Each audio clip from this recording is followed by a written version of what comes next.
If you bricked your G106 firmware during the upgrade process, I've got a fix for you. Firmware update is pretty straightforward and pretty easy.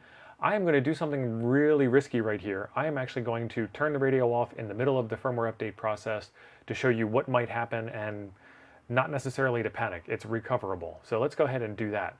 What I've got is TerraTerm connected to the serial port still from the last time, and I'm going to turn the radio on in firmware update mode. So hold in the volume button, press power, and we get into firmware update mode. I'm going to press 1 to update the firmware, which is going to erase. And then when it says waiting on the firmware file, I'm just going to unplug the radio. So there's my power cord. Now I plug this thing back in and the radio does not work at all.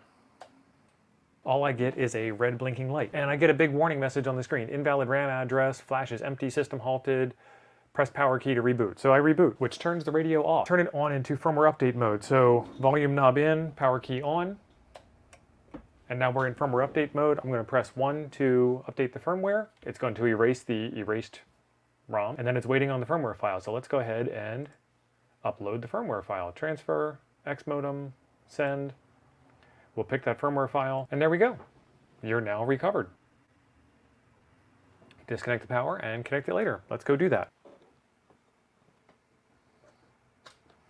Power out.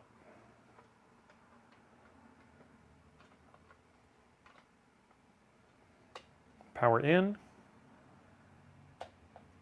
Power on. Ta-da!